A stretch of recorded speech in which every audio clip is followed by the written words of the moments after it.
Эх, Каракалач. Талас жергесі. Қандай тоғыз. Өте сүйкімді жер. Туылып өскен жердің топырақ алтын демекші.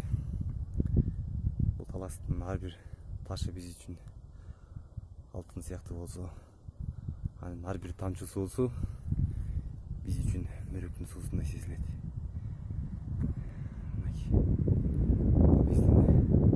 Кенек қаны ұстамаған иық мекеніміз талас өрігінен башталыш. Тегіл жақта болса, жер үй деген алтын кене шыққан жер, ушул жер. Бұл жаққа шо талас алаты болса, көріп тұрасыздар.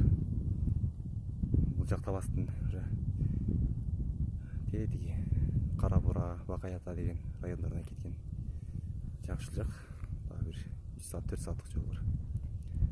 Бұл жақ болса Қырғыз алаты болса бұл деді. Қырғыз алаты болса болып, тетігі айыл өзіңіздер көріп тұрған. Ал Қараой деген айылда. Тетігі чоң жол болса, таластың елін Бишкекке жеткізуші турист жана ең ыңғайлы жол болушы.